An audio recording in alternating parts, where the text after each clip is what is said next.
Hello, it's Sunday, July 30th, here in Reisterstown, Maryland. It is presently, where is it? It is presently um, 79 degrees, which is awesome considering it's been up in the upper 90s the last few days. And we've been getting huge, heavy storms. No storms appear to be on the horizon, blue sky as far as the eye can see. It is a Sunday, and this is the last weekend of July. It's amazing how fast this month is going. Football basically is going to start taking over in August. Fall start making its appearance felt in this week's episode. More fallout from the strikes. Barbenheimer still going strong 2 weeks in. A weird Wednesday and new trailers for stuff that might not actually come out, seen depending on how things go, and all kinds of crazy stuff going on. And again, this happens periodically during the year, but all the deaths this week are all musicians. So that happens once in a while, but no one else that we know of, famous-wise, passed away this week. People die every day. I realize that. Yeah. My new glasses. Actually, it's a little bit harder to look on the. It's harder to do the looking at the computer with these. These are more just for readers, and even then, it's kind of hard. So these are just kind of cheap. These are just sort of keeping them here till I get my good ones. Whenever I get a chance to get out there. Guardians of the Galaxy 3, one of the best movies of the summer, is coming out on Blu-ray on Tuesday, be on Disney Plus on Wednesday, so that's a plus as well. And August is rolling in here. Temperatures are looking like they're going to be a bit more normal, which is good. We're looking at 82 tomorrow, 81 on Tuesday, 82 on Wednesday, 83 on Thursday, 83 on Friday, 85 on Saturday, 84 on Sunday, 84 next Monday, 81 next Tuesday. So it's looking just like normal summer, and this is the way it should be instead of the freaking 96, 98 degree weathers we've been having, and the heat index is causing it to be like 110 degrees. It's been shitty. But it's July, and hopefully that'll be the last we see of that because fall is just right around the corner. My son's birthday month is coming up. My Aunt Mary Beth's birthday is today. My Aunt Jane's birthday was yesterday. Christopher Nolan's birthday is today. Arnold Schwarzenegger's birthday is today. Harry Potter's birthday is tomorrow. Neville's birthday is today. All kinds of crazy stuff. So let's get to it, shall we? I think I'm just going to start with just the crazy week. Actually, I shouldn't say crazy week. It was a crazy week, but I think the craziest was Wednesday. Back to back to back, we had these items. Kevin Spacey, and one more, back to back to back to back. Kevin Spacey, who has been on trial over in England for sexual harassment charges, stuff like that, was found not guilty on all charges. So he is going to have to start the process of being uncanceled, as it were. That has unfortunately brought out the Me Too movement sucks balls and it's not working. Well, no, there was enough there that someone felt that they were being mistreated by Mr. Spacey. But in the end, he was found not guilty, so he can try to start on his path back to getting back into people's good graces, but I don't think it's going to happen overnight, so we'll see what happens. Because a lot of people might not know that would exactly happen because I haven't seen anybody really talking about it. Second, a congressional hearing on UFOs was done, which is where you got to do it under oath and you talk under oath and all this stuff. It was done on Wednesday also, and a member who was being interviewed or whatever you want to call it for this hearing claimed that another soldier told him that we have alien bodies and UFOs in our possession. This was under oath. So basically they're saying that aliens are real. Now, again, I'm one of those people that is, I know there's something weird going on, but until I actually see an alien walk up and say hi in person, no. Get out of my screen here. Oh, come on. Stupid pop-ups. until I see something of that proof, I'm still going to be hesitant to believe it. But basically, they were saying aliens are among us. Hence the name of the episode, 511 Aliens Among Us. They basically said that, and that they have UFOs in possession. Now, things have been progressing this way for a while now. The U.S. Navy released videos of unidentified flying objects, not saying they were alien, but they said that they were unidentified flying objects. And so now we have this hearing that they're saying that we have an alien biology or alien creatures and UFOs in our presence, in our clutches. So that's kind of interesting, and it just didn't really make a big buzz here. Mitch McConnell, the asshole minority leader in the Senate, who's been a huge fucking piece of trash shit, dick face motherfucker, was doing a press conference where right before he started, he paused and didn't say anything and then walked off. People who are in the know believe that he had a stroke. As I'm going to say about that, I can say a lot more stuff about that, but I'm not going to. But and this is all this stuff happened within a small time frame on Wednesday. And finally, Sinead O'Connor, the controversial singer. What is that big song? Nothing Compares to You, which was written by Prince. It's her biggest hit. She's also known for tearing a picture of the Pope in half live on Saturday Night Live that got her blackballed from the show. That was back in like 92, 93. And it proved, and she's only gone ahead. What's been happening recently is only going to prove that that's actually, she said, fight the real powers of the Catholic Church, and tore it in half because the Catholic Church has been, sexually abusing people for decades, and it's finally starting to come out. So she was right about that.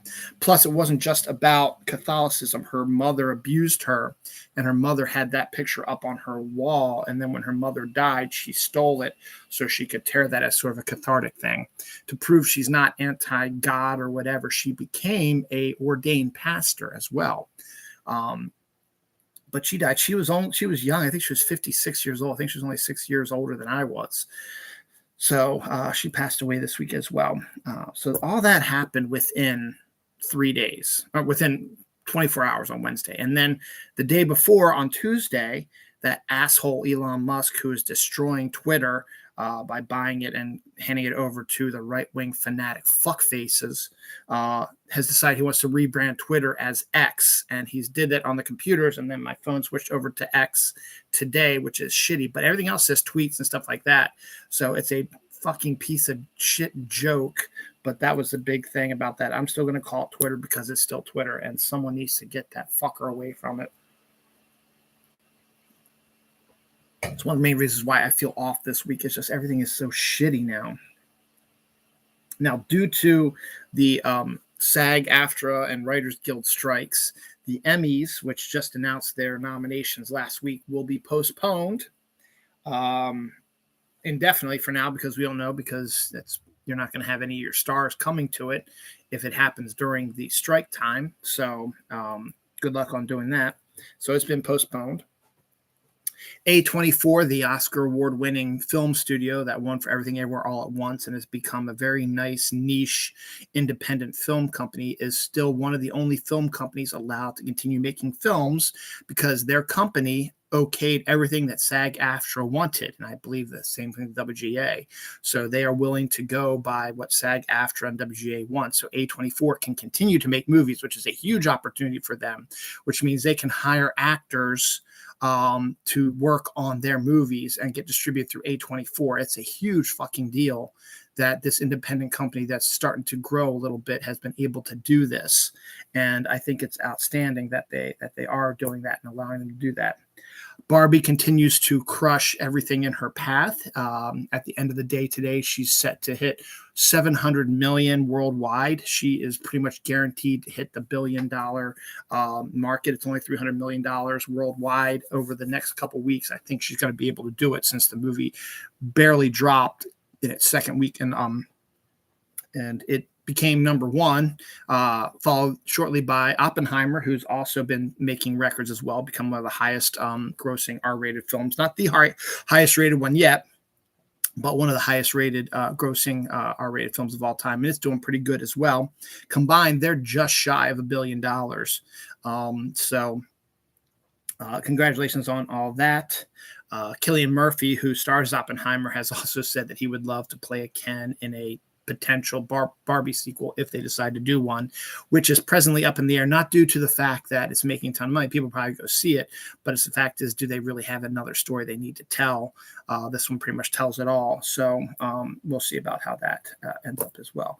So that's pretty much the big stuff of the week. Now, everything else that comes after this is just still big stuff, but not quite as much as this big stuff was.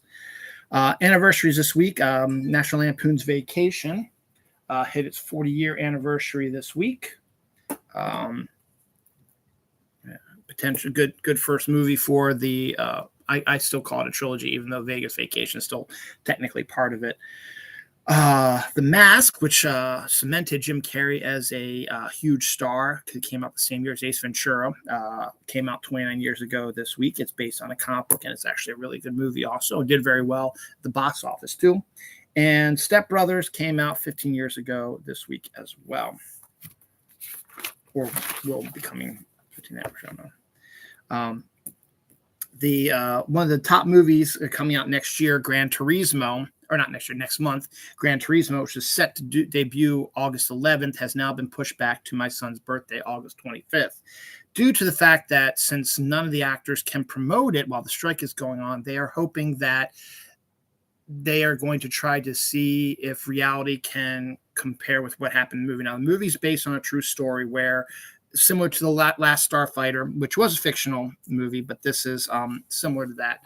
Basically, Gran Turismo is a video game, a racing game, and some kids got really good at it. So a bunch of people who create Gran Turismo were had like a competition, whatever, and the best players came, and the biggest winners were allowed to actually drive in the Gran Turismo races. That Gran Turismo is a real race, and all the video games are actual courses that the Gran Turismo runs. So they figure, you've done it in video games, why don't you do it in real life? So they wanted to do that, and the story is focusing on one kid who is a master at it.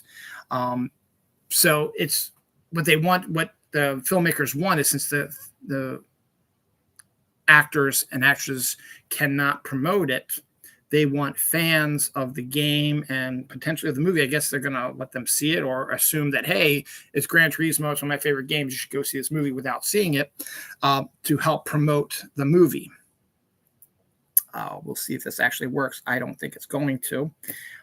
Maybe they're hoping for sort of a Barbenheimer thing where that just sort of came up out of nowhere without people seeing the film and sort of became a big cultural phenomenon. So we'll see if that actually works out. Howard the Duck will be having its 50th anniversary of its creation. I believe it's either this year or next year, I'm not sure, but they're doing the 50th anniversary comic for him in November. I might have picked up. Howard the Duck is actually a really cool satirical comic character. They had a half of a good movie come out in 1986 that George Lucas was involved with. Half it was good, half it was shitty. And Howard's been making appearances in the MCU, voiced by Seth Green. So we'll see how that all turns out. But the 50th anniversary of Howard the Duck comic will be coming out in November. I think I will probably pick that one up because it's good. Studios moving dates. This is something that everybody's getting used to, and thanks to the strike, is something that's going to become more of a reality. I'm still not exactly quite sure why films that are done and have set dates for this year are being moved. The only thing I can think of is that they want their actors to promote the movie through interviews and stuff like that. And if it doesn't, they're just going to have to rely on commercials and the trailers and word of mouth and stuff like that. I don't think they like that. So they're hoping that if they move it to next year, that the strike will not be lingering next year and they'll be able to release the movie. So there's some big stuff moving around here. Some not so big stuff, whatever. This is mostly just Sony stuff. I'm sure there's going to be stuff. There's still talk that Dune 2 might be moved, which if it does is really going to open the door for Oppenheimer and Barbie to really sort of clean up at the Oscars this year. let's see what else are they thinking about moving the Marvels, which I think would be a terrible idea considering Marvel is already being viewed as being in shitty shape right now, despite the fact that I think that's fucking absolutely ridiculous. But that's besides the point. So we'll see what happens. That's still in the future. We'll see what happens. But this is the stuff that we know for sure. Bad Boys 4 has been moved to June 14th, 2024.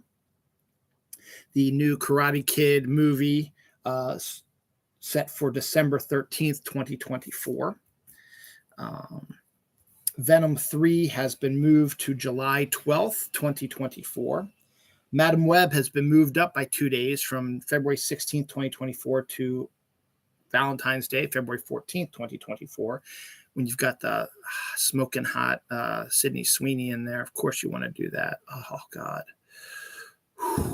So that's a good idea to move that up to Valentine's Day, which makes it a Wednesday, I guess, from a Friday.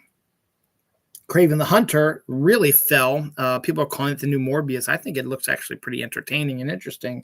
But Kraven the Hunter was due out on October 6th of this year, has now been moved to August 30th, 2024. More than a month.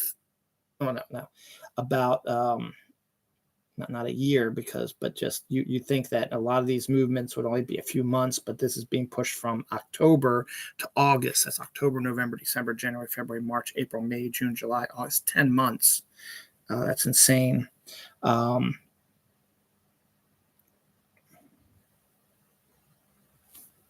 The Beyond the Spider-Verse, the third part of the Spider-Verse trilogy, has been taken off entirely from the schedule. No one knows when the new date will be, so we have no new date for that. So that will not be out in February or March as expected. We were kind of expecting that anyway because the animation style is so time-consuming and taxing that they haven't even been working on it yet, I don't think. So, or they have, but they must have, because they're trying to aim for that March, deadline. They wouldn't be able to do it. They didn't start working on it. So, but it has been taken off the schedule. We do not know when it will reappear. So that's kind of a shame for getting sort of off the hotness of the Spider-Verse. Now, it still could do very well because the second one of the trilogy it was a couple years since the first one came out, did bonkers at the box office. So we'll see. And the one that really saddens me is Ghostbusters Firehouse, which I was really looking forward to, which was scheduled to be out December 20th, 2023. Is now moved to March 29th, 2024. Actually, let me think. Is that Easter weekend? Because I think Easter's early next year, because next year it is a leap year. So let's see. Easter 2024 is March 31st. Yep. So it will be, God, that's early. But yeah, so it'll be Easter weekend instead of Christmas week. It'll be Easter weekend that they move Ghostbusters to. But that kind of pissed me off because I really kind of wanted to watch it this year. But that's okay. But those are all the movie things that have been moved on. In advance of the 40th anniversary of the Secret Wars comic that came out in 1984, Marvel is releasing a 4-issue miniseries starting in November. So half of it will hit in the 40th anniversary, set during that time frame, written by Tom DeFalco with art by Pat Olive, who are the team that did Spider-Girl for the longest time. So we'll see. It's always intriguing to revisit that sort of stuff. And the fact that it's 40th anniversary of Secret Wars, it's also going to be the 40th anniversary of Ghostbusters. So I guess that kind of makes sense to have Ghostbusters Firehouse moved to 2024 also as part of the 40th anniversary of the Ghostbusters thing. So I guess that's kind of smart. I just kind of wish they would have waited till, they would have still released it in December, but that's just me though. Loki series season 2 gets a new poster. That's due out in October. As far as we know, it's still coming out. Despite all the hate that's come with Secret Invasions, which I haven't seen yet, which is my own fault. But I need to see that. But Loki Season 2 gets a new poster. It's actually really cool looking. It's all the different variations of Loki chasing each other like around a watch dial. It looks really sweet. Wouldn't mind having that on a t-shirt or a poster. Now, this has already been debunked, but I figured I just mentioned anyway. Tina Fey was rumored to be in line to replace Lorne Michaels as executive producer on Saturday Night Live when he decides to retire. It makes sense. Tina Fey has had a huge connection to it, has been part of Saturday Night Live. Her 30 Rock show is basically her, parodying it nicely. Saturday Night Live experience, stuff like that. But NBC has come out and debunked that. Don't know why or have it makes actually perfect sense because Lorne Michaels is not getting any younger, and Tina Fey is, we've already seen, is a very capable person. She's a director, producer. She's connected to Saturday Night Live. She had that 30 Rock show, which did gangbusters for her. It made perfect sense for her to take over for Lorne Michaels. So I don't know why they're automatically debunking this unless they're afraid that they're going to scare off the good old boys who don't like women because they can't talk to them properly and are scared of women. So they try to control them. Sons of bitches. Donald Glover and his brother Steven have stepped in to write the new young Lando Calrissian show. I don't know if they're crossing the picket line of the WGA to do this, or they're just going to say, once all this is taken care of, we will write because he wants to do the young Lando show for Disney Plus. It's my wife telling me she's on her way home. Yeah, okay. Let me just respond to that. Sorry about this.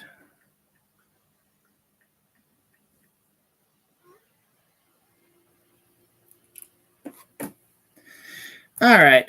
Michelle Yeoh has finally married her longtime fiance after a 19-year engagement. They got married this week, so they are together in marriage. A girl was awarded $800,000 after burning herself with chicken McNuggets from McDonald's, which is just another one of these bizarre lawsuits that I guess can come about. Originally, the family wanted like a couple $1 million, but they ain't gonna play that. They'll give them $800,000. I just gotta respond to my wife again here. Sorry, I know this is just great content, isn't it?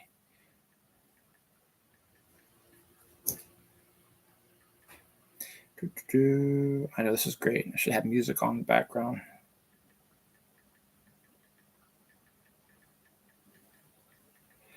Isn't this great? All right, there we go. All right. Let's see what else. Because of the success of Barbie, of course. Jesus. All right. God damn it, wife. Okay. Because of the success of Barbie, Mattel is all like, hey, we got all these other things we've been trying to get movies made out of toys. And since Barbie did so well, hey, let's start rolling some of them out. The first one, Lily Collins and Lena Dunham have been attached to a Polly Pockets movie that has now been dusted off and will be heading into production once the strike stuff ends.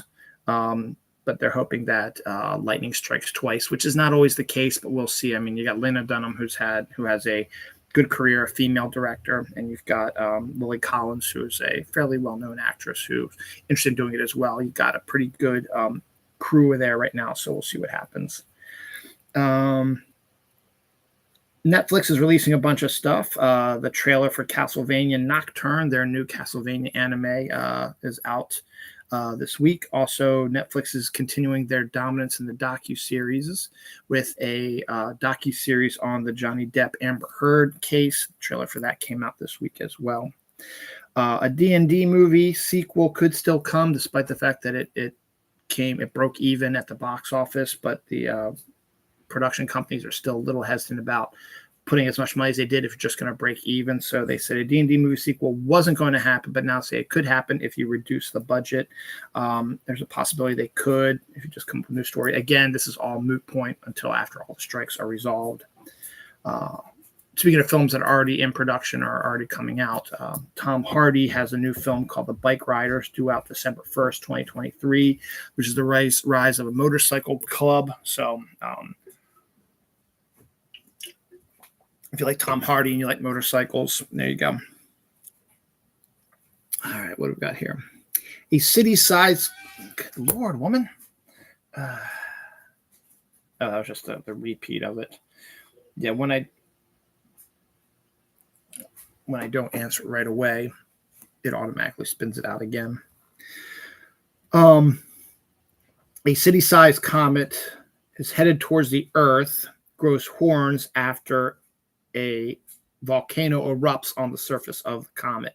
It's just spewing out super cold magma into space. Now, I didn't know that comets could have volcanoes, but apparently they can because they're fairly big-sized objects. So I guess if you have a core, sort of that stuff, but it's ice magma, which I think is really kind of a cool name, a cool band name, right? Super cold magma shooting out into space. So that's kind of neat because it is a snowball. So that'd be kind of cool. So that's heading our way. Weed weddings are the new thing now, where the bride and the groom, instead of kissing, they smoke a joint together at the altar. It's not a big thing yet, but it is a niche thing, but it is out there and it is growing in popularity due to the fact that weed is becoming legal in more places. Maryland has okayed weed back in July, so legalized at the beginning of this month, I should say. So there you go. Snickers Butterscotch Scoop candy bar is out now. Available only at Walmart right now. Has a butterscotch, has the regular Snickers bar, but has butterscotch, I think, instead of caramel in it. And they come, instead of a bar size, they come with the two little mini bars that they put together there. For those campers who don't want to have coffee, but still want to have that sort of camping experience for breakfast, s'mores tea is a new thing also out there right now, which is kind of interesting idea. Tea tends not to have any type of flavor, but to make a s'mores tea, yeah. S'mores coffee is something that is already out there, but s'mores tea, yeah, we'll see. So now that that's being said, it's July 30th. For those who've been watching this show for close to 10 years, you know that my favorite season of all is autumn. And it's coming. It's coming fast and furious. And because of that, we're going to start seeing a lot more autumn news, stuff like that, Halloween, Thanksgiving, Christmas stuff being introduced on my show here, even though it's only July 30th. Walmarts and Targets have already got their school supply stuff out already. So you can get those right now. Because actually, to be fair, that's okay, because there are some school systems that are starting in August. Early August. We're starting on the 28th of August. So before Labor Day, which is the way it should be, despite what everybody says should be after Labor Day. No, it should be before Labor Day, because then kids get their full spring break. They get all the days off during the school year, because it's not an easy to just keep shooting through the school year without days off. It's going to be hard on the teachers. It's hard on the students. So those people who are trumpeting it should only open after Labor Day, you're ridiculous and you're stupid and you don't know what's going on. So with that being said, here are some fall nuggets for you to suck on, because it's coming. It's coming fast and furious. Month and a half. It's coming. Swiss Miss Pumpkin Spice Hot Cocoa is going to be a thing coming out here really soon. Surprised it hasn't come out yet, but it is there. It'll be out in the D cups and other stuff as well. So that's good on that. And Fat Bear Week. I did not a whole show, but I named an episode about it a couple of years ago. It's an event that the National Park Service does. It's not really a show, but they keep track of the bears in the various national parks, and they have a competition to see who becomes the biggest chonky boy as they're prepping for winter. And they're able to I guess they have the GPS, or they know where they are, and they've been taking pictures, and they take pictures like every week or whatever to see how much they're weighing and how much they're getting bigger. And I don't know exactly if they've tagged them and they know the weights. I'm not exactly sure how it works, but it's a really cool thing. Fat Bear Week. And it's always, and I'm always going to bring it up because they always mention it on my show. So I'll bring it up when it actually becomes a thing, which won't be probably till about October-ish, because that's right around the time that the bears start really getting close to hibernation time. But in this case, some of them, particularly the champions, like this guy, are saying it's time to start now so I can become a champion and keep going. A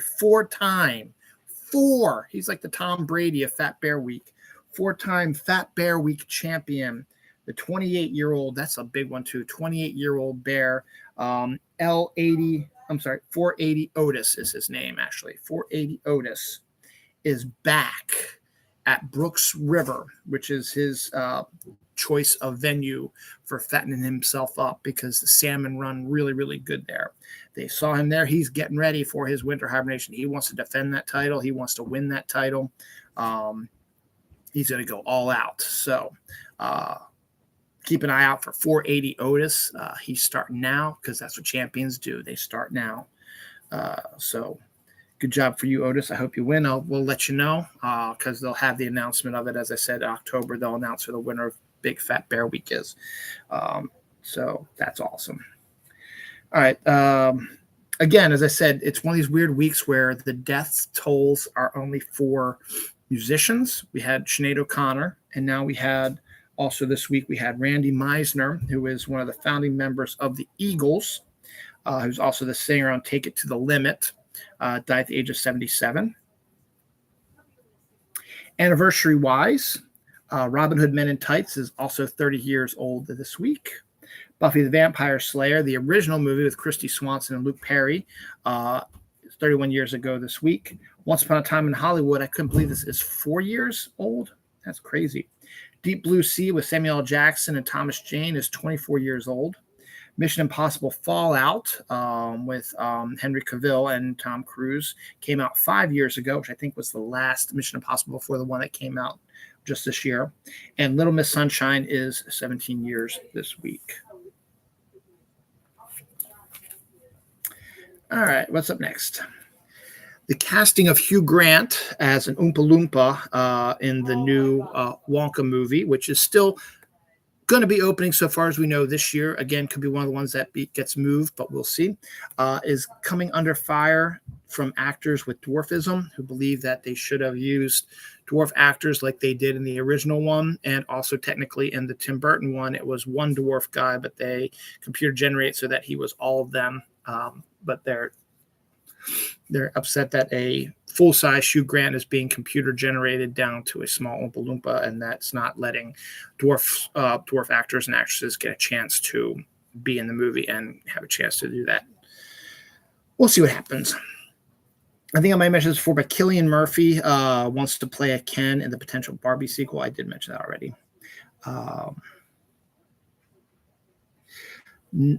Networks may shelve completed seasons of Frasier, Feud, and Fargo until after the strike, again, due to the fact that they're not going to be able to have, I guess the biggest part of their marketing and promotion is having your actors and actresses do the promoting. And the fact that they can't due to the strike thing is probably pushing them to not want to release that stuff right now. So even though the stuff is done, they're going to shelve it till they get a chance to do stuff. So we'll see what happens. Slaughterhouse, a killer sloth horror comedy, is going to be coming soon. As I said, as soon as Cocaine Bear hit it big, you're going to start seeing all these crazy sort of mashup sort of things going on. New trailer for Only Murders in the Building's new season came out this week. I get a more general idea of the storyline about what's going to be happening with that. The new trailer for Strays, the R-rated animal comedy, similar to The Incredible Journey and Homeward Bound, stuff like that. Instead, it's a R-rated, filthy, with live dogs who are being voiced by celebrities, getting involved in situations, but the stuff coming out of the dogs' mouths are these, rude curse words sort of things, and that's where they think the humor is coming from. And it could do very well. We'll see what happens. Godzilla versus Kong, the new Empire, which is due out next year, is getting a prequel comic beforehand. So we'll be seeing that. We'll see November, August, and October. We're seeing a lot of extra stuff from November, really. This is strange. The Teenage Mutant Ninja Turtles Mutant Mayhem movie, which I think just came out, has already been greenlit for a sequel and a 2-season spin-off series on Paramount Plus. Now, I don't know if they're just looking for content right now or they're expecting it to be a huge hit. It's not, as far as I can tell. I haven't heard anything about it. But I guess if they want to make it as more original content, they release this movie out in theaters, but then the others just for their original content. We'll see what happens like that. August 5th is National Mustard Day. I'm not a mustard fan. I don't like it. And when I first saw this, I thought it was a joke, but it's not. In honor of National Mustard Day and only at a specific locations. I don't know. There's like specific locations that are being set up like pop-ups for National Mustard Day. Skittles is releasing mustard flavored Skittles. That just sounds absolutely horrendous to me. I mean, I hate mustard, but I mean, if you like mustard, do you really want to have little bite-sized, chewy pieces of mustard in your mouth? I don't think so. It just seems like a really weird idea. But as I said, I thought it was a big joke because I follow these sites on Facebook, which have food where it shouldn't be. And they mash up stuff like Mountain Dew shampoo. Well, that's actually a real thing. But, like Mountain Dew spaghetti sauce or something like that, which, is not a thing, even though you may think it might be, but it's not. And I thought that was one of those. But then it started appearing all over the place. I read the articles like, yeah, it's for National Mustard Day on August 5th, and it's only going to be available at certain locations. So that's crazy. Now, I had talked about last week that along with the WGA and SAG, the WGA and the SAG-AFTRA strike, that UPS was potentially supposed to go on strike also. And earlier this week, I discovered from my UPS driver at work that if things weren't going to get solved, they were going to go on strike August 1st, which is Tuesday. But again, another part of the kind of this weird week, UPS and the Teamsters have reached an agreement on their deal. So UPS will not be going on strike. I asked the UPS guy a couple days later after this happened, and there's like, we didn't get the money we wanted for our pension, but they are getting a pretty good raise and they're getting air conditioning in their vans finally. So we'll see what happens about that.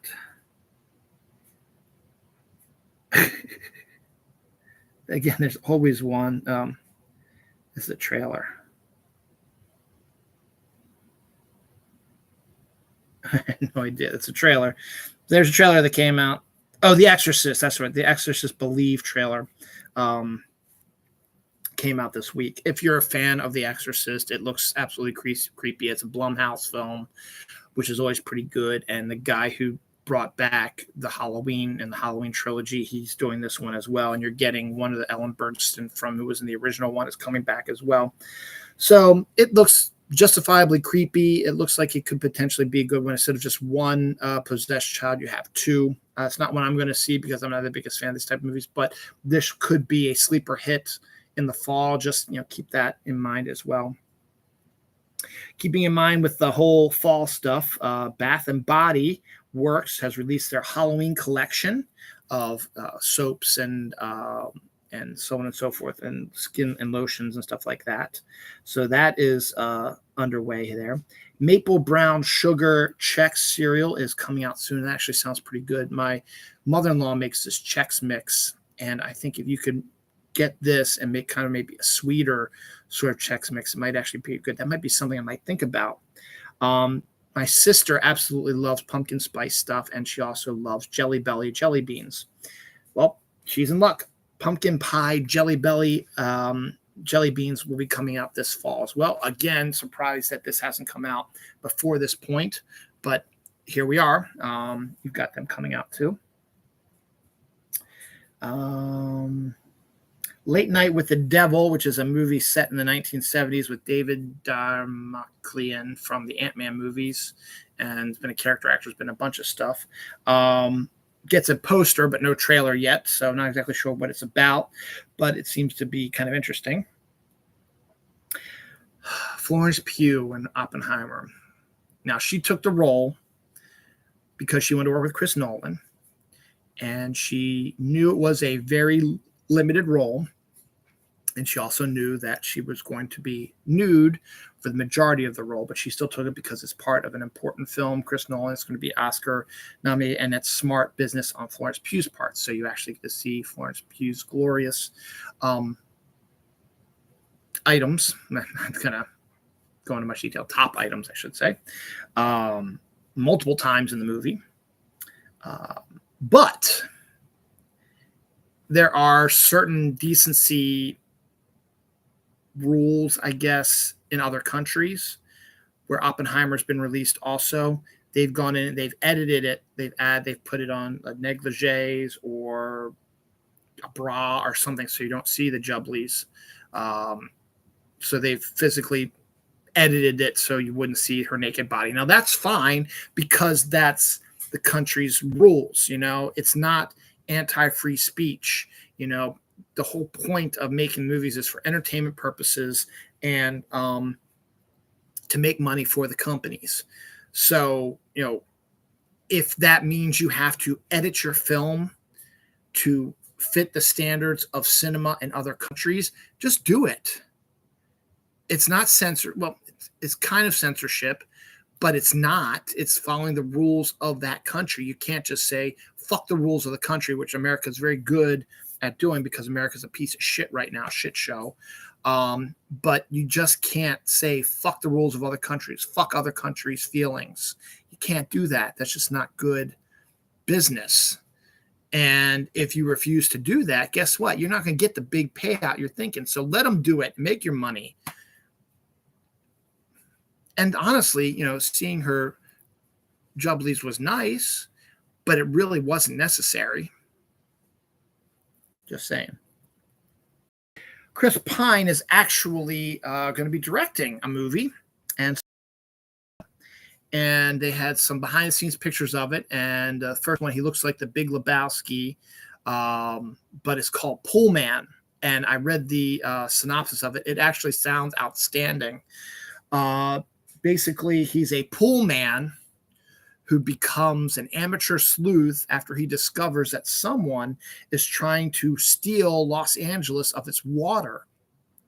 It's such a great idea for a movie. It's so out there. It's so weird. And the fact that Pine is doing it and directing it also means that he really wants to do this. And he's starring in it also.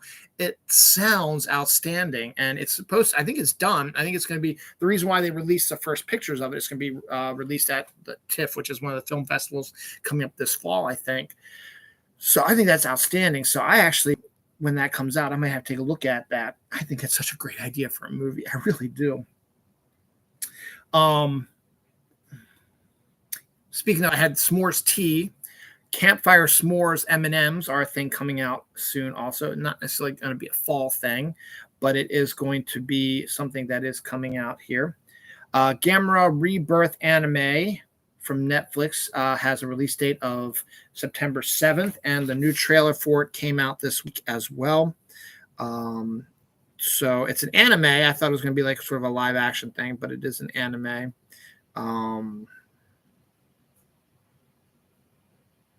Can't find it.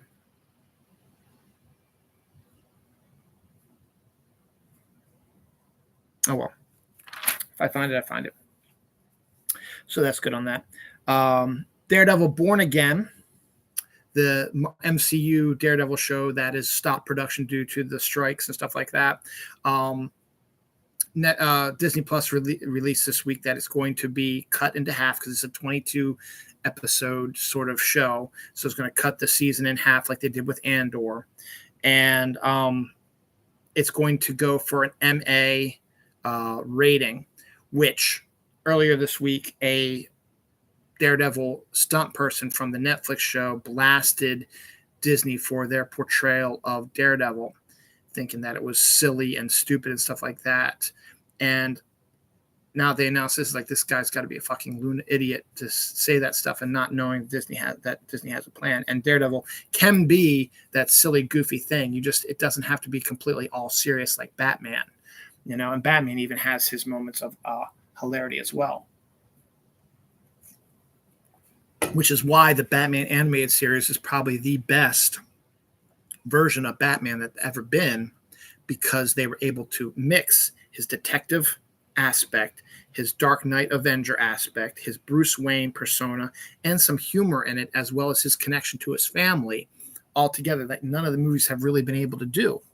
And it shouldn't be that hard, but everybody's expecting it to be Dark Knight style Batman, and that's not entirely what Batman is. It's a lot of what he is, sure, but it's not entirely it. So you got to give Daredevil a break, and I hate when these people say these stupid things just to get proven wrong, you dickhead. Jesus. Invincible Season 2 had its first trailer come out last week due to San Diego Comic-Con. We also now have a date.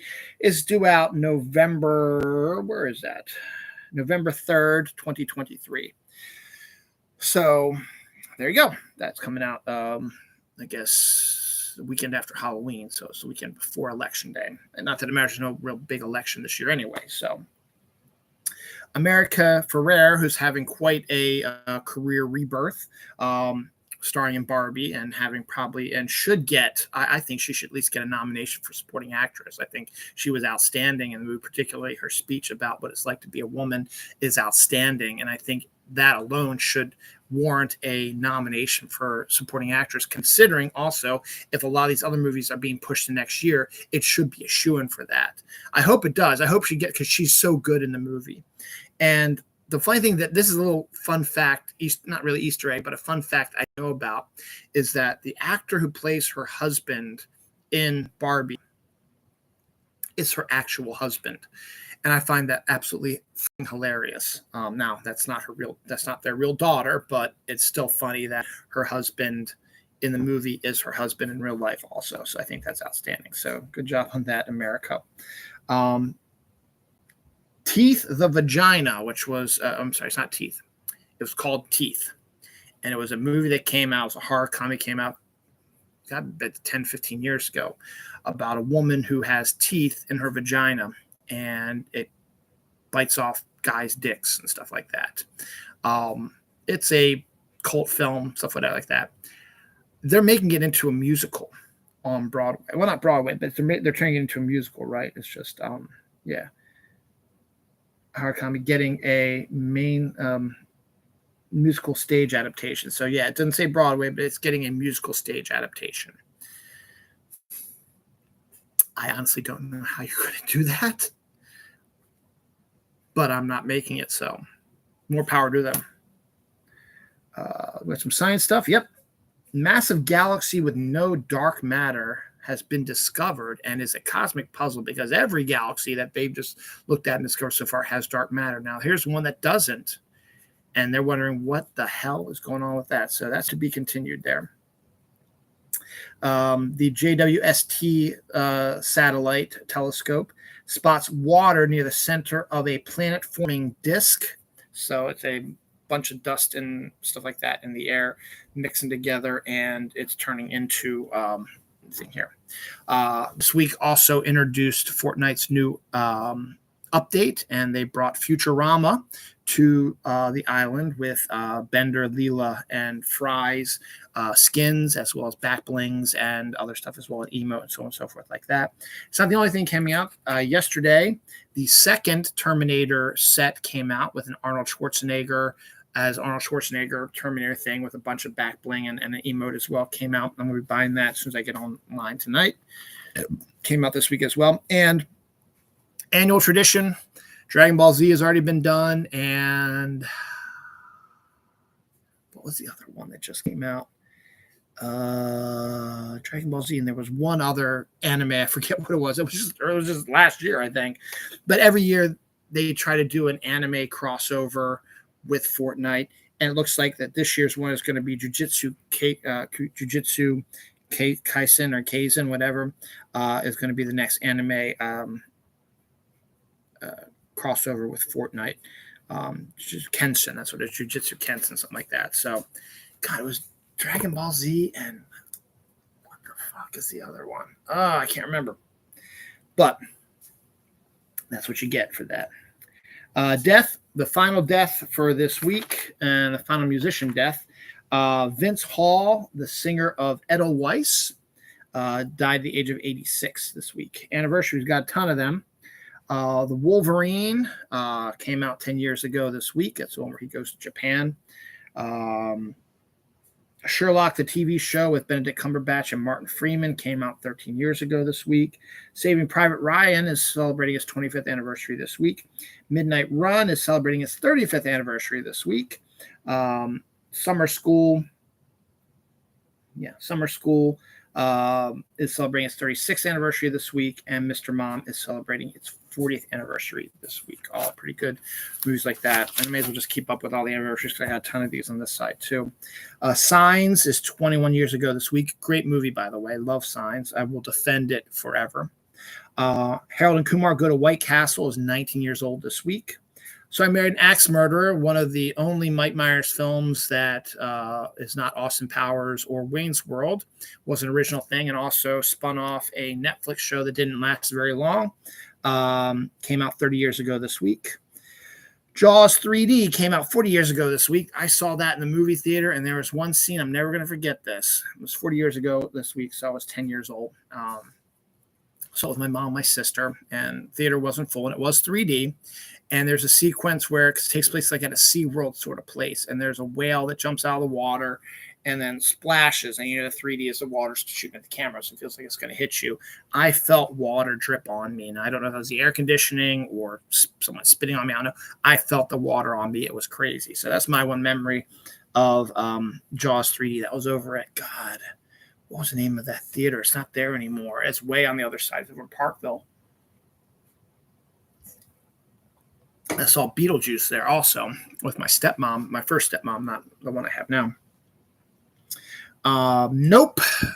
Came out 1 year ago this week. Lady in the Water, another M. Night Shyamalan movie that I think is underrated.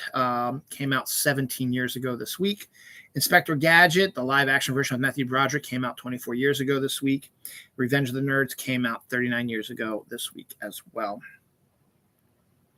Margot Robbie and Ryan Gosling are re-teaming for Jay Roach, who directed the Austin Powers movies, for Jay Roach's new film, an Ocean's 11 prequel, which is going to be set in the 70s, I think, during a overseas sort of casino thing. So it should be an interesting one to have the two of them together again. Kingdom of the Planet of the Apes, continuing the more recent Planet of the Apes trilogy, which has brought a more down-to-earth sort of sensibility to it. The newest one is coming out May 24th, 2024. So it's being set right now to be a summer tentpole movie. Saw X, which is probably going to come out this year because why not? The first new Saw movie in years. Well, I can't say that because 2020 had the Chris Rock, Samuel L. Jackson one. But this one doesn't have any big stars in it and gets you back to sort of the way it is. And it's hard to say because the guy who played the bad guy in X apparently died, but this has him being brought back to life, and he didn't want to be brought back to life, so he's punishing the doctors who did this to him in his torture chamber, so like that. So new trailer for that came out. Again, for people who like these types of movies, it's going to make a ton of money because especially if it's coming out in October. It didn't have a date when it's coming out, but it's coming out in October. It's going to make a ton of money along with The Exorcist. So you got some good horror movies coming out this year. Now, with the fact that all these other movies are dropping, I'm still might do a fall movie preview as you can see what's still out there. So it won't be probably till September because we're going to have stuff getting dropped probably the next month or so. Hopefully we won't any get moved around because, as I said, I still don't see the point of it. I have your actors, promoting. You should still release it though. Oh yeah, Katie Ledecky. This is local news. Katie Ledecky, local girl made good, has now beaten Michael Phelps's swimming record of most career individual swimming world titles. She hit her 16th one yesterday, beating Phelps's 15. So that's good. I mean, it doesn't matter. It's all good. They're both from the same aquatic club. They are teammates. They know each other. So, and I'm sure Michael is absolutely thrilled for her. So that's pretty cool about that. Pringles French fries and ketchup flavor is now out and about, which is another weird one. Ketchup. I said I was weird about the mustard Skittles. Now you have ketchup Pringles. Okay. Taco Bell is going to be releasing a grilled cheese taco. That just sounds intriguing.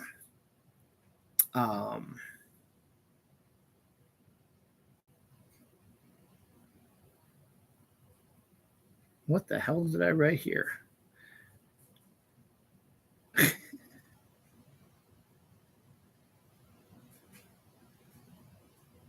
Oh, Malibu Barbie Dream Drizzle came out last week. It was on a restaurant in New York that served cheesesteaks, and it has this pink sort of sauce that they put on the cheesesteaks. I found that kind of odd, but it went viral, and I hadn't seen it till this week, so I figured I'd let you know about that. Arizona iced tea is going the hard route as well, which means you're going to have some alcoholic Arizona iced tea is going to be out there soon in the near future. With the casting, I think I mentioned the casting last week or 2 weeks ago of Superman, the new Superman movie that James Gunn is doing. He's going to release, we're going to get the first look at Metamorpho and Guy Gardner and Hawkgirl. Or Hawkwoman, I forget what she's going to be called there, and other characters.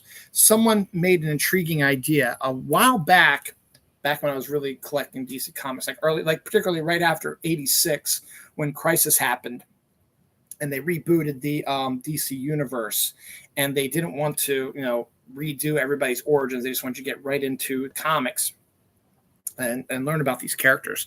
They created a comic series called Secret Origins, which was a one and done issue. So issue one would be the first issue would be the secret origin of the Phantom Stranger. So you get a good writer who might have written the Phantom Stranger before or had a good idea about the origin of Phantom Stranger. Get a good artist, and you would tell the origin of the Phantom Stranger. It was usually a double-sized sort of comic, so it cost a little bit more than usual. But it gave you the concept of how the Phantom Stranger came to be, and now okay, there's this character. This is how it's created. Issue 2 was like secret origin of the Riddler. So you find out how the Riddler came to be with another creative team. And the third one was like the secret origin of Phosphorus Girl or whatever, and so on and so forth. So they would do these, and actually it was a really good series because you could get a really good creative team just do a one and done story. I think Mike Mignola did one also. And just do a one and done story about a character that they like doing, they might not normally be working on. And it was a way for the new readers to say, oh, okay, this is a way to who these characters are, instead of having to spend time in their own series or have, where they reveal information during the show, movie that you need. Exposition. So doing exposition in the comic about the character or how this character came to be, or read his thoughts or whatever, you can just have him jump right in and you can find out in Secret Origins how he was created. So it makes a lot of sense. I mean, they did an annual which had 3 of Batman's villains, and then it was a really interesting creative team, a really good Kevin Nolan cover, stuff like that. So it was kind of interesting. So someone postulated they should do that for the DC, the new DCU cinematic universe. Is you're introducing all these characters and you're not going to do origin stories for them. Well, why don't you do a secret origin series where you can get these actors to come in and you can get, top tier directors and writers to create, and just that could be it. The first episode is just this person's, the creation of how Metamorpho came to be. The second episode could be how Guy Gardner came to be with another creative team there. And you can make them simultaneously, and you would only have to do, it'd be like a one and done, like one of the things like the Marvel specials that they're doing. They can do that, and boom, you've got yourself, whole milieu of characters. I mean, you can introduce characters that aren't in movies yet that can pop up down the line. You're like, oh yeah, I remember them from the Secret Origin series. I think it's a really good idea. Now, Marvel never really had anything like that, but these sort of mini shows that they've been doing, the Christmas and the Halloween shows, were a good way of, not really, because the Halloween was the origin of Werewolf by Night. Kind of. It was more just a story about Werewolf by Night. We didn't know how he became a werewolf. We're assuming he got bit by a werewolf. And then Christmas one was the Guardians of the Galaxy Christmas one. We should have the Mephisto one coming out in time for Halloween this year also. So that should be good. Played by Borat himself. So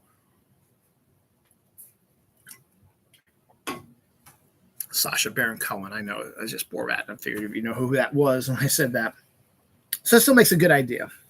Speaking of Halloween, Mountain Dew's Voodoo 2023 has been announced and will debut in September. So keep an eye out for that. For those who don't know what Mountain Dew Voodoo is, it's basically it's a clear soda from Mountain Dew that is a different flavor every year, and they're supposedly candy flavors. So I think one year was Sour Patch Kids and one year was Skittles flavored Mountain Dew, so like that. So it's always going to be sort of a candy flavored soda for Halloween, and it's a big seller. And it's got no Halloween stuff, and it's a big Halloween thing. I missed out on a couple of them, but I liked the one we had last year, and then the one a couple of years back. I like that also. So we'll see if that continues to be. But that is officially due out in September. So I will keep an eye out for that, and I will do a blind taste test here on Dylan Knows like I usually do. And finally, on this quick and easy Sunday, the last Sunday in July, the last weekend of July, one more day left in July before July is a memory. Won't have July again until 2024. We have, and I might have mentioned this before, it kind of sounded familiar, but I sort of lost track of it. On September 5th, a sequel to Dr. Seuss's How the Grinch Stole Christmas will be released in bookstores. It is called How the Grinch Lost Christmas. And it's the first time I ever saw it on my page. And I'm going to check Amazon because they said it was on Amazon. Let's see if they have a description of it.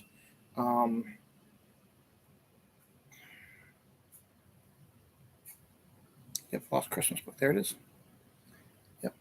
Due out September 5th. Let's see what the description is. 40 pages for kids 5 to 9 years old. The Grinch is back and ready to prove to the residents of Whoville that he's changed. This heartwarming sequel is written and illustrated in the style of Dr. Seuss's beloved holiday classic, How the Grinch Stole Christmas.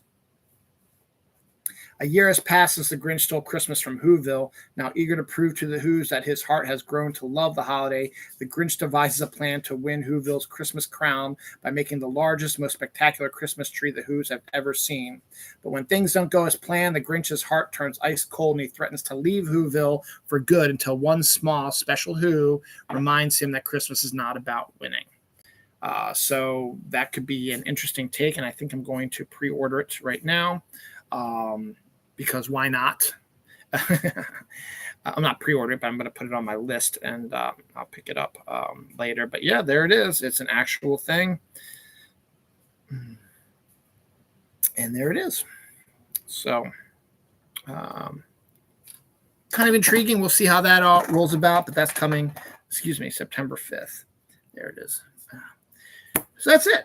That was a quick and easy episode. I kind of like these sometimes, and the fact that I did it before 1 o'clock, actually before 2 o'clock, I should say, is amazing also because we do have Polywag Community Day going on tonight, starting at 2 o'clock. I think I'm going to go out for a walk after I eat something, probably with my wife to do this.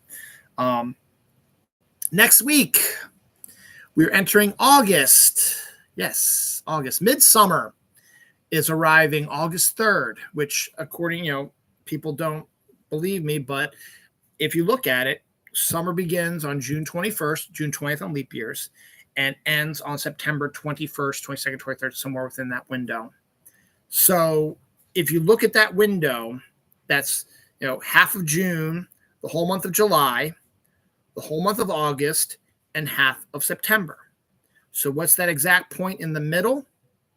It's August 3rd. So August 3rd is midsummer. So that's going to be coming up this week. We are going to have a good weather week, so that's pretty good. And so enjoy your Midsummer's Night Dream. It's coming up. Yeah, I know it sounds weird because August always seems like it's the end of summer, but no, you're just at the midpoint of summer.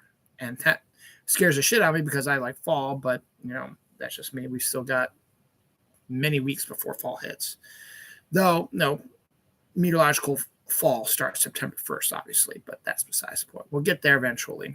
We still have